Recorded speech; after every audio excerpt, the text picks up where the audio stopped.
Haknya suami kepada istri adalah paling agungnya hak dari semua hak. Bayangkan. Jadi istri ini yang dikedepankan siapa? Suaminya. Meskipun orang tuanya tidak berhak, bayangkan ya. Saking agungnya suami ini, bahkan orang tua si perempuan ini tidak berhak. Misalkan dipanggil pulang, tapi suaminya tidak mengizinkan, tidak boleh, haram. Ini orang tuanya. Cuma kalau laki-laki gini tidak tahu diri ya. Sudah diterima lamarnya, sudah dikasih anaknya, lalu tiba-tiba kok jahat ya. Jadi kita sebagai mantu yang baik ya kita jangan terlalu ketat sama istrinya ya. Tapi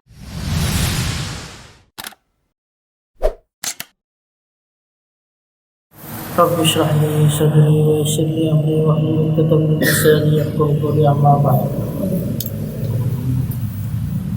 Alhamdulillah kita dikumpulkan di majelis yang penuh barakah ini, dan mudah-mudahan Allah Ta'ala selalu menjaga kita dan selalu memberi kita hati yang selalu istiqomah di majelis-majelis ini. InsyaAllah Allah Ta'ala, alhamdulillah Allah Ta'ala menakdirkan kita di sini. Karena apa? Karena memang takdirnya kita insya Allah menjadi orang baik, dan mudah-mudahan Allah Ta'ala selalu menjadikan kita orang baik, dan kita diharapkan jadi yang orang baik dan meninggal jadi husnul khatimah. Karena insya Allah perbuatan kita ini bisa jadi bukti dan saksi ya. Apalagi kalau misalkan kita ini betul-betul khusyuk ya. Jadi saksinya itu bisa 2 kali lipat. Kalau misalkan kita hadir di sini pun dengan tanpa khusyuk, itu tempat mendapat curahan rahmat dari Allah Ta'ala. Karena apa? Karena majelis-majelis seperti inilah yang rahmatnya Allah Ta'ala pasti turun. Ya. Meskipun kita tidak khusyuk, kita hadir di majelis ini, di majelis manapun, tetap mendapatkan curahan rahmat. Tapi tetap yang khusyuk lebih banyak mendapat apa yang di dalam majelis ini ya. InsyaAllah Allah Ta'ala memberi kita hati yang khusyuk untuk menghadiri majelis-majelis yang penuh barakah, dan insyaAllah Allah Ta'ala memberi hati untuk kita, hati yang dimana hati itu selalu mendekatkan diri padanya ya. Karena di dalam zikir ini banyak afdoliyahnya, dan alhamdulillah terkumpul dalam satu istighosah ini. Dan jangan sampai kita meninggalkannya ya. Sampai hari akhir, sampai hari kiamat pun, kalau memang kita masih hidup, jangan sampai kita berpikiran meninggalkannya ya. Di rumah, dimanapun kita selalu zikir sama Allah Ta'ala. Karena apa? Karena kalau misalkan kita berzikir sama Allah Ta'ala, kita makin dekat sama Allah Ta'ala. Bagaimana kita bisa dekat sama Allah Ta'ala? Karena orang yang selalu dicintai, ataupun kalau kita mencintai orang, pasti selalu kita sebut namanya ya. Seperti siapa ya? Seperti siapapun yang kita cintai. Allah Ta'ala awal mula kalau misalkan kita berzikir sama Allah Ta'ala, mungkin belum ada bekas-bekas rasa cinta ataupun asar-asar dari rasa cinta. Tapi kalau kita terus menyebut namanya Allah Ta'ala, insya Allah akan tumbuh rasa cinta kita, dan tidak ada namanya zikir namanya terpaksa ya. Mungkin ada beberapa di sini yang terpaksa datangnya, tapi insya Allah hatinya akan dirubah oleh Allah menjadi hati yang istiqomah ya. Dengan niat hadir di sini saja sudah baik. Insya Allah dengan khusyuk hati kita hadir di tempat majelis manapun, itu insya Allah menjadi timbal balik yang baik untuk kita. Amin amin ya rabbal alamin. Sebelum kita buka dulu kitabnya, kita niat seperti niatnya yang haddad.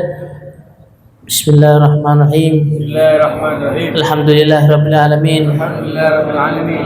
Nawaitu ta'aluma wa ta'lima wa tadhakkura wa tadhkira wa naf'a wal intifa'a wal ifadata wal istifada wal hatha ala tamassuki bi kitabillahi wa sunnati rasulih wa du'a ilal huda wa dalalata alal khair ibtigha'a wajhillah wa qurbihi wa thawabihi subhanahu wa ta'ala ilahal wara sahla ala kulli man kara tasannif al-haddad lama ta'athara wa sahla kullu shun wajud lahu bi'afiyatil kubra sallahu kara wajad lahu fi kulli hin karamatan wa qadan ishu ya mata'athara wa habiya wa khairin syarah wa ratan wa shukran alim wa shan yasirah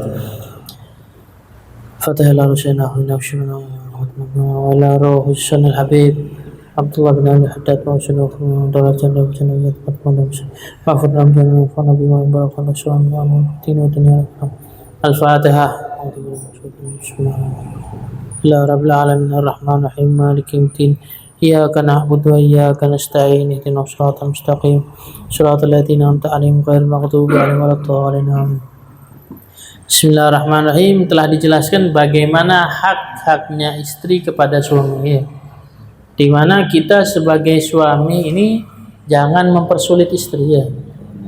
Karena apa yang dilakukan istri itu bisa menjadi dua, bisa menjadi celaka bagi dia dan kita para suami, bisa menjadi pahala bagi dia.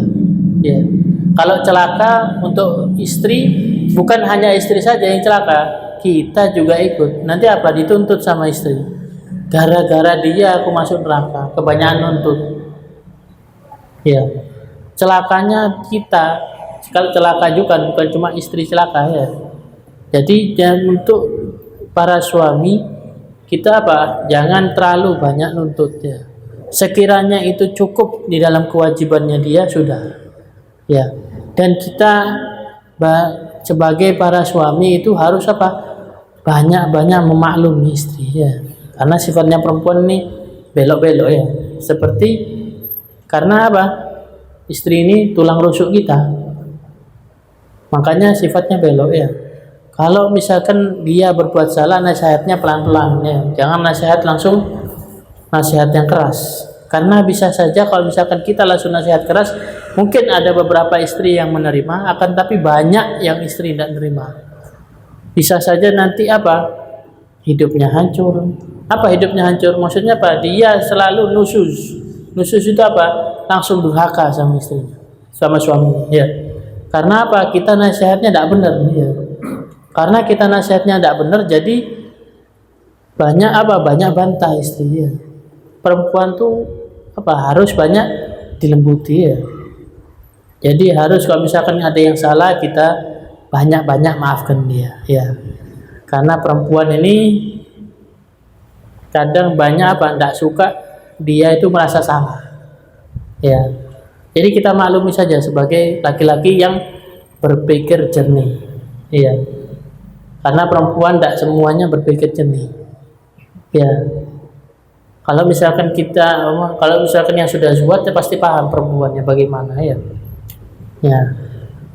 Kalau sudah paham, kalau misalkan sudah menguasai, nambah lagi tidak apa-apa ya. Tapi kalau misalkan belum sudah paham tapi belum menguasai, jangan dulu.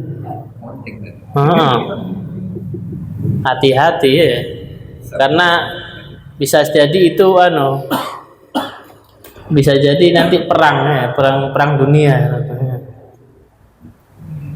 Karena tidak jarang ya perkelahian yang kecil jadi besar karena perempuan ya. Banyak kejadian seperti itu. Jadi hati-hati sama perempuan ini ya. Hati-hati. Kalau sudah paham, sudah bisa menguasai, tidak apa-apa. Mau tambah berapa monggo. Ya. Fa idza kana lirrajul zawjatain aw zawjat luzumul adil bainahun. Fa in lam ya'dil waqa'a fil ithmil wal jarah wal haraj. Qala Nabi sallallahu alaihi wasallam, man kanat indah imra'atani falam ya'dil bainahuma jaa'a yaumal qiyamah wa saqatu sakit. Ini dijelaskan oleh Muhaddad, kalau misalkan satu orang lelaki mempunyai dua istri atau lebih dari dua, wajib bagi dia adil di keduanya.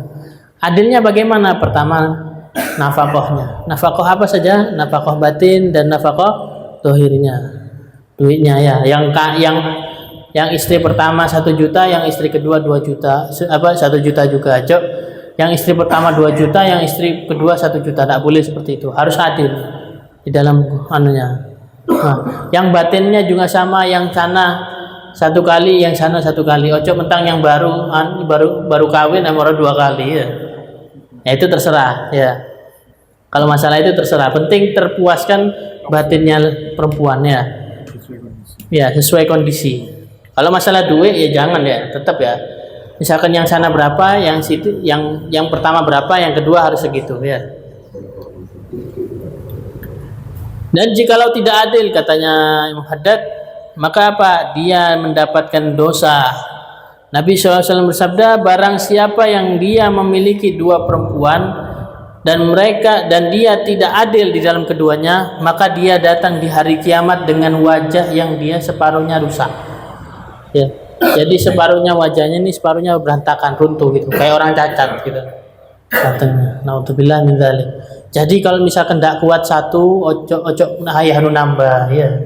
Satu dulu, entekno dulu baru nambah kedua ya. Sekiranya bisa menguasai ya sudah nambah satu lagi ya. Kalau misalkan belum menguasai cukup satu saja. Ya.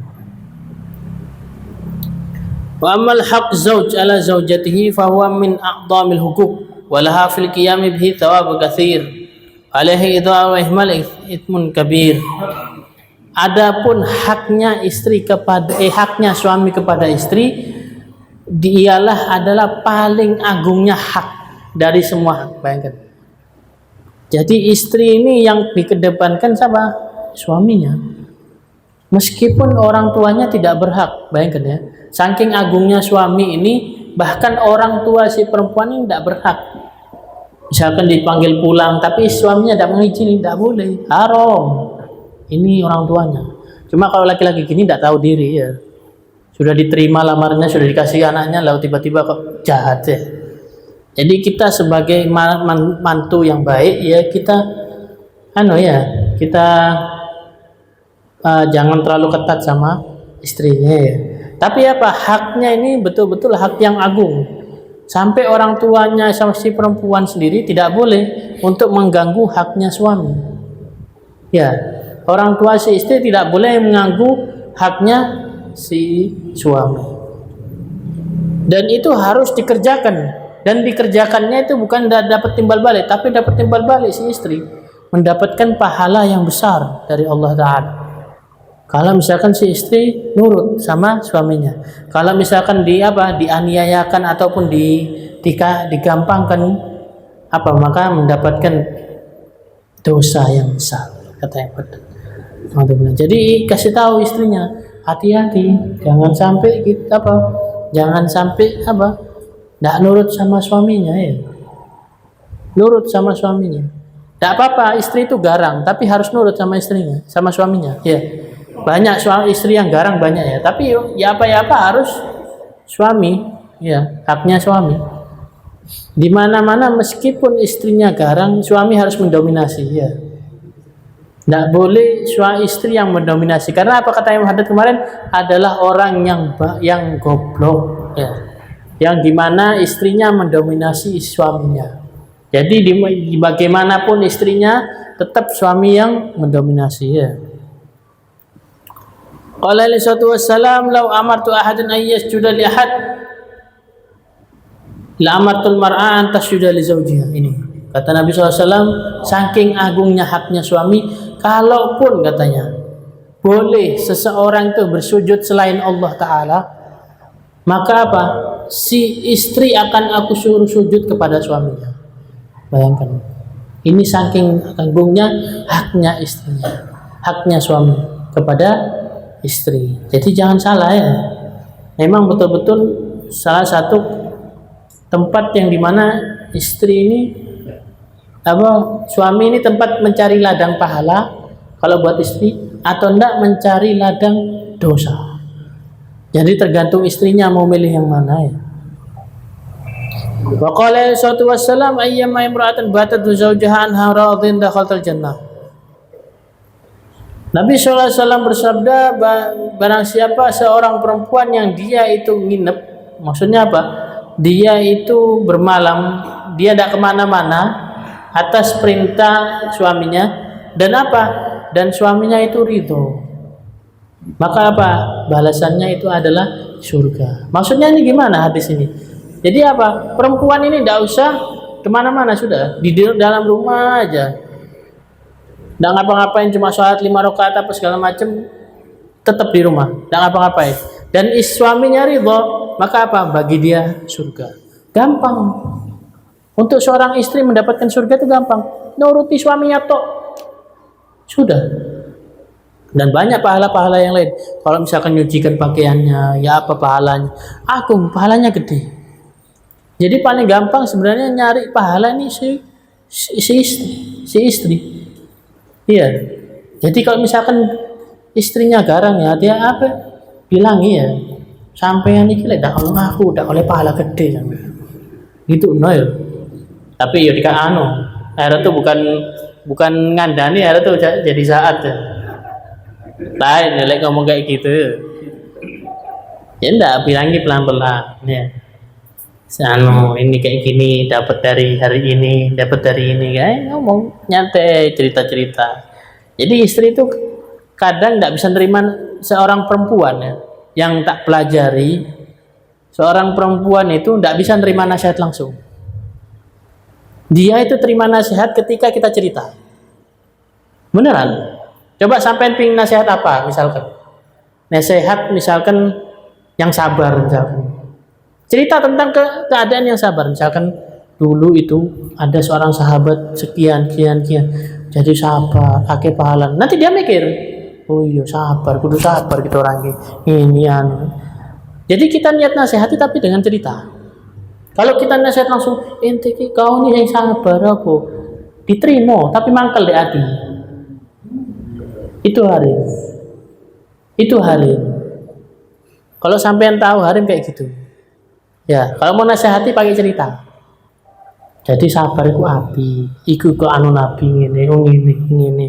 Jadi nerima Halim tuh, nerimanya be asik gitu. Oh iya, ceritanya kayak gini, dapat pahalanya seperti ini, dapat indah. Kalau dia cuma nasihati sing sabar sih, yo cung ini sakmene anu ini. Ya, di mangkel atine. Iya. Wa qala Aisyatu wassalam idza salat amra mar'atu khamsah wa samat syarha wa hafidat farjaha wa ata'at zawjaha qila laha udkhil min ayyib abwab jannatit syi'ta. Nabi SAW bersabda, jikalau seorang perempuan dia itu sholat 5 waktu dan dia itu puasa Ramadan dan dia menjaga kemaluannya dan dia taat kepada suaminya, gilalah dikatakan untuknya, yaitu apa? Masuk surga dengan pintu mana saja. Bayangkan. Cuma gini tok, simple. Kalau kita laki-laki kudu sholat sunnah, harus ini, harus itu, harus itu. Kalau perempuan enggak, sholat ya 5 waktu, puasa ya puasa, penting jaga kemaluannya, taat sama suaminya, mau masuk surga di pintu mana saja bisa. Bayangkan. Untuk kita seorang lelaki, seorang suaminya, belum tentu dapat seperti ini. Kita kalau misalkan cuma sholat 5 waktu, terus habis gitu puasa Ramadan, ya kalau menjaga kemaluan ya pasti ya.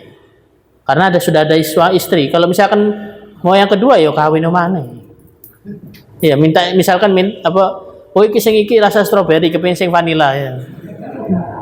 Ya mbuan ya. Itu perkataannya orang saja ya. Kan gini, katanya sih sohibnya anak kayak gini, dia bilang es krim itu sama es krim satu kan, namanya es krim itu satu, tapi ada rasanya kan, ada vanila, ada stroberi, ada coklat, ya seperti itu juga perempuan. Tak tahu, Allah alam.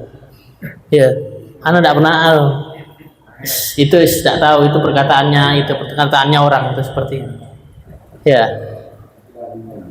Itu ahlinya seperti itu sudah ya. Wa qala sallallahu wasallam la yandurullahu tabaraka ta'ala ila mar'ala tashkuru zawjaha wa hiya la tastaghni anhu. Nabi SAW sabda, tidak melihat Allah Ta'ala kepada seorang perempuan yang dimana dia tidak bersyukur kepada suaminya. Jadi kalau misalkan sudah dikasih kawin, seorang perempuan kok sudah dikasih kawin, ya terima suaminya apa adanya. Tidak bisa nuntut suami ini. Kalau sudah setuju keduanya, sudah saling ridho, tidak boleh nuntut, sudah ya. Ya taati, sudah bersyukur. Kalau misalkan kayak suami istri ngamuk-ngamuk atau banyak nuntut, habis gitu dipersulit suaminya, bagaimana? Tidak dilihat sama Allah Ta'ala. Perempuan ini seperti apa? Ibarat kata kalau si istri ini jalan di Siratul Mustaqim, jalan di sebilah benang. Dia kalau misalkan bisa kanan dia kebaikan, kiri kejelekan. Jadi gampang untuk bisa masuk neraka, gampang masuk surga gampang. Ini seorang perempuan, lebih tepatnya seorang istri. Jadi apa? Untuk seorang istri kalau misalkan mau dapat pahala, ya tinggal taati suaminya sudah. Ya. Wa qala Rasulullah SAW, "Idza da'a rajul zawjati ila firashihi falam ta'ti fabata ghadban alaihi la'natullah al-malaikah hatta tusbih."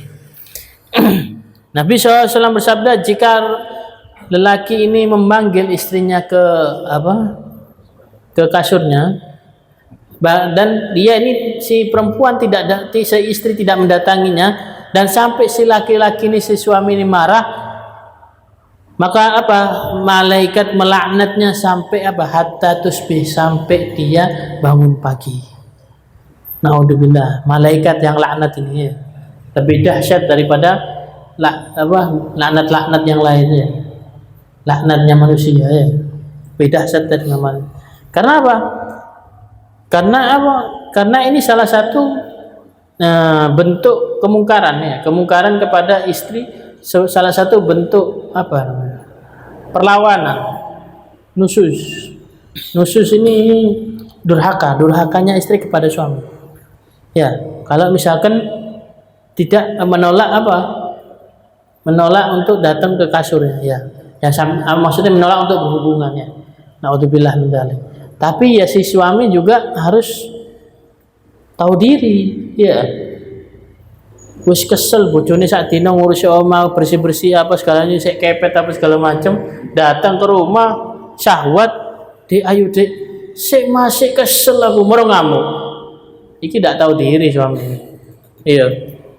Ya yang kasihan itu yang pembahasan pertama, banyak musamahah sama perempuan ini. Ya. Untung dia membersihkan rumah kita. Untung dia mau ngerawat anak kita. Ini ya perlu disampaikan. Ngerawat anak itu bukan kewajiban istri. Bahkan nyusui anak bukan kewajiban istri. Kita harus bayar sebenarnya. Kalau istri nyusu, anak kita nyusu pada istri kita, bayangkan. Jadi kita harus bersyukur. Sudah dicucikan bajunya, sudah dibersihkan rumahnya. Tiba-tiba datang dari kerja marah-marah. Tak boleh seperti ini ya. Jadi suami harus yang dimana itu banyak memaklumi istrinya. Kalau misalkan lagi capek, ya kasih dipijeti deh. Nah, ya, terus gini tak pijeti. Ya, atau enggak diapain, terserah. Sekiranya si perempuan tuh nyaman, kita nyaman sudah. Itu bentuk dari segala sekiranya hubungan rumah tangga ini berlangsung. Dengan Dengan saling mengerti. Dan kita sebagai lelaki, kalau misalkan mengertinya itu 80%. Wanita tidak apa-apa, 20% saja mengerti laki-laki. Tidak harus dimengerti, perempuan ini tidak harus ngerti. Karena mereka apa-apa pakai hati. Jadi kalau mereka disuruh ngerti susah. Kalau kita laki-laki pakai otak, pakai akal. Jadi ngertiinnya itu harus lebih banyak daripada si istri. Ya.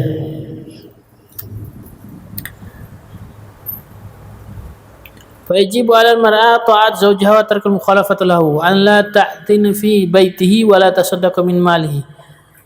ولا تخرجوا من بيتي إلا بإذن ورضاه فإن فعلت شيئا من ذلك بدون إذنه أثمت وإذا دها إلى فراشه لم يجزي لها امتناع إلا لعذر شرعي. Dan wajib atas perempuan dia mentaati suaminya dan meninggalkan apa-apa yang dilarang ya. Ya apa-apa dilarang itu seperti ya syariat. Apa-apa yang dilarang oleh syariat ya. Dan tidaklah dia diizini di rumahnya, wala tasaddaqa min malihi, dan tidaklah dia keluar dari rumahnya dengan tanpa izin dari suaminya. Jadi apa-apa si istri itu harus izin sama suami, dan tidaklah dia bersedekah izin juga atas suami juga. Ya. Jadi ini misalkan kita harta ini kita kasih sama si nafkah ini kita kasih sama si suami, si istri.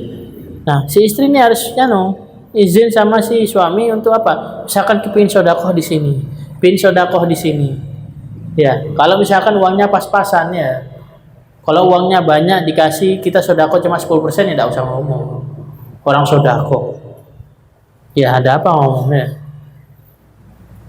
Ini maksudnya mungkin di sini dikatakan sedekah wajib, zakat. Yang harus ngomong tuh seorang istri harus ngomong sedekah yaitu apa? Sedekah wajib, yaitu zakat, ya. Kalau selain itu sedekah enggak apa-apa, enggak masalah ya. Ya. Dan harusnya si istri itu keluar dari rumah dengan izin suami dan dengan ridhonya. Belum tentu si suami itu mengizini tapi tidak ridho. Ya. Takutnya seperti itu ya.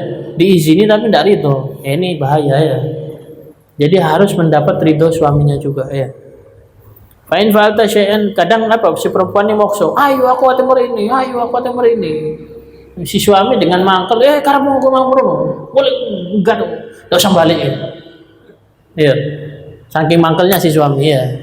Jadi kita kalau misalkan si istri ini harus izin yang baik. Kalau tidak diizini ya sudah, enggak usah ya. Enggak usah ngotot ya. Dan jika melakukan sesuatu yang dimana itu dilarang, maka apa dia mendapatkan dosa. Dan tidak boleh dia menolak ketika dipanggil ke kasur kecuali dengan udzur syar'i. Apa itu udzur syar'i? Misalkan dia lagi sakit yang dimana itu tidak bisa ngapa-ngapain. Atau enggak dua yaitu dia lagi halangan, lagi mens, lagi haid, tak boleh, haram ya. Tidak boleh untuk dukhul kecuali istimna' tidak apa-apa ya. Apa istimna'? Bersenang-senang, dan bersenang-senangnya itu di atas pusar ke atas. Kalau pusar ke bawah haram ya bersenang-senangnya ya. Tidak apa-apa bersenang-senang sama istri, istimna' sama istri, tapi apa? Dari pusar ke atas. Kalau dari pusar ke bawah haram. Wabil jumlah fa haqqu zawj ala zawjatihi 'azim hatta innahu warada lin nabi law kana bir rajul jaraha min ra'sihi ila qadamihi falahasatul mar'a bilisanihi lam tagum bihaqqihi 'alayha fa yanbaghi lil mar'a an tashtahida fil qiyami bihaqqi zawjiha wa la taqsir fil qiyami bihi la tasfuju sawabullahi wa ridahu wa tanju min adzabis saqati. Kesimpulannya katanya Muhaddad, haknya si suami kepada istri itu agung.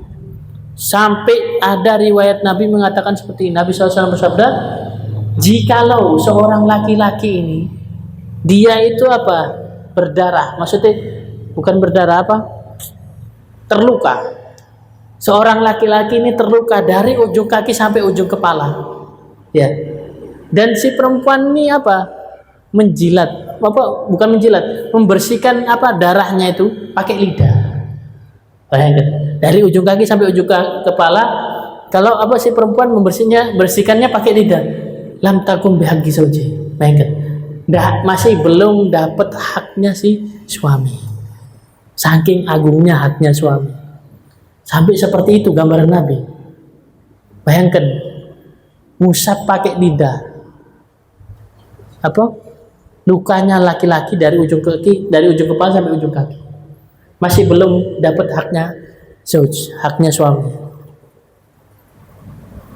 Dan sepatutnya bagi seorang perempuan dia itu berjihad di dalam qiyamnya, di dalam berjihad untuk mendirikan hak-haknya suaminya. Jangan sampai dia itu la taksur alaih. Jangan sampai sembrono untuk mendirikan hak-hak suaminya ya. Kalau misalkan dia mendapatkan melakukan hak-hak suaminya, maka apa? Allah Ta'ala memberikan dia thawab adin dan mendapatkan ridhonya Allah Ta'ala. Nah, kan dapat ridhonya Allah Ta'ala kalau misalkan dapat ridhonya suami ya. Dan mendapatkan apa? Selamat dari azabnya Allah dan dari murkanya Allah Ta'ala. Yanbaghi lizawj an yusamaha zawjatihi ba'da musamaha wa la yastaqsi alaihi fi talabil qiyam bi huquqi fa yuwaqi fil haraj wa inna an-nisa naqisatul aql wad din wal ghalib alaihi tasahul wa taghaful al huquqil azwaj wa min samaha samahallah wa man tajawaza Allah anhu. Dan sepatutnya bagi suami diingatkan lagi sama yang hadat, antisami, banyak-banyak maafkan istrinya. Diingatkan lagi sama, karena apa? Imam Haddad tahu perempuan seperti apa. Iya. Karena banyak daripada para istri ini apa? Melalaikan kewajiban dia sebagai istri, hak-haknya suami banyak dilalaikan sama dia. Dan kita sebagai suami apa kata ini? Kata suami memakluminya. Karena apa? Di sini Imam Haddad mengatakan sesungguhnya perempuan tuh naqisatul aql, kurang akalnya, kan? Akalnya kurang katanya modern. Kurangnya itu gimana? Bukan kurang apa bahlul, enggak. Perempuan tuh enggak bahlul. Cuma apa? Banyak main hati. Sedikit-sedikit dibahas keperasaan, sedikit-sedikit dibahas keperasaan. Makanya ini Muhammad mengatakan naqisatul aql, enggak main akal, enggak banyak main akal. Banyaknya main hati perempuan ini. Iya. Wadin, dan kurang di dalam agamanya. Maksudnya kurang di agamanya gimana? Tidak sholat waktu haid, ya, tidak puasa waktu haid. Jadi apa? Kurang dia pahala untuk dalam agamanya itu kurang. Ya. Wa ghalib alaiha, dan biasanya si perempuan ini apa? Gampang urusannya suami, hak-haknya suami ini. Makanya katanya Muhaddad, barang siapa yang dia memaklumi istrinya maka Allah memaklumi dia. Ya. Barang siapa yang dia itu memberi istrinya keringanan maka Allah akan meringankan dia. Jadi apa? Jangan terlalu ringankan suami juga, istri juga ya. Moro-moro nanti meringankan suami jadi sampai takut istri ya. Jangan ya. Jadi suami yang lembut tapi tegas, yang dimana mendominasi di rumah tangga. Sedikit ini manfaat, mudah-mudahan Allah Ta'ala menjadikan kita suami-suami yang yang kepada Allah Ta'ala, dan menjadikan istri kita taat kepada kita, dan menjadikan istri dan kita menjadi jodoh dunia akhirat. Amin ya rabbal alamin. Rabbi